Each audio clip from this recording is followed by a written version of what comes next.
This weekend, we celebrated Mom with Mother's Day. Today, we're celebrating mompreneurs, or mom-owned businesses. 8 on Your Side's Rod Carter joins me now. Rod, you caught up with a couple of women who have found a way to mix business and motherhood and make it all work, which is quite the juggling act. Quite the task, right? We all know that moms can do it well. If you're blessed to still have your mom with you, just ask her. I'm sure she'll tell you. They take care of all aspects of work and home, and mompreneurs certainly no exception. According to numbers I dug up, of the women-owned businesses, it's estimated about 1 in 3 are actually owned by moms. That's more than 3 million. Well, I was blessed to have a daughter with large feet. When Colette Glover Hanna's daughter was just a little girl, she already faced a pretty big challenge. My daughter's shoe size matched her age from the time she was 6 years old to 11 years old. So Colette walked away from traditional shoe stores.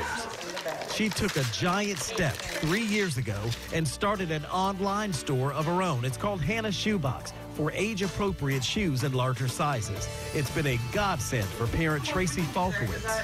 My daughter's 11 years old, and even though she doesn't wear a particularly large size that I couldn't find in a store, going to a store was always problematic. For Colette, being a business owner means more than inventory and bottom lines. It means juggling. Oh, you can do the tomato. Work and family. This is a 24/7 job. As a mompreneur, not with just a daughter, but 2 sons and a husband to look out for.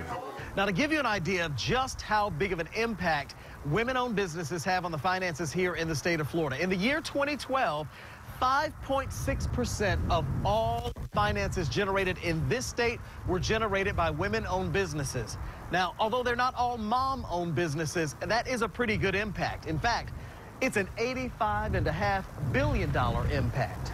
Colette hasn't regretted one day of the choice she made. I love what I do. I love it. I have such passion for it. What you did last week.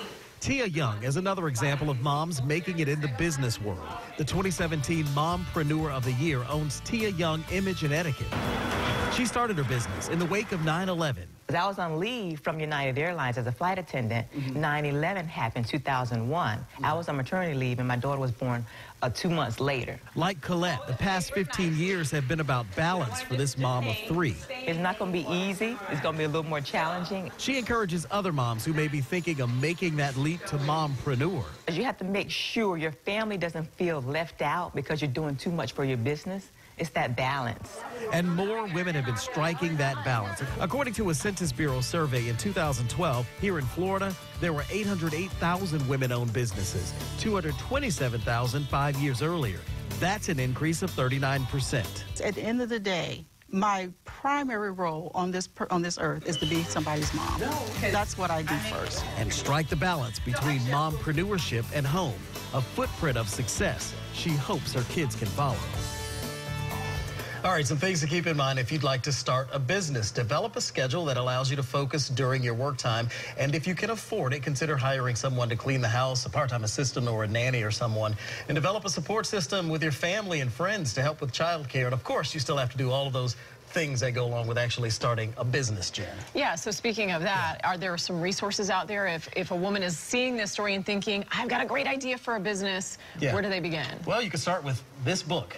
Colette Glover Hanna actually wrote this book, and she co-authored it, actually, and there are a lot of great tips on things you can do inside the book. Also, I asked her just what she thought about, what is her best advice, and she told me that she got help from the Small Business Development Center, the Center for Women, and she has a business coach. Again, a business coach is important because that's someone you can bounce things off. And again, all of that information is right here in her book as well. I know a young woman who started a business, also got a business coach, so learned something new today. I sure did. Thank you, Rod. Sure.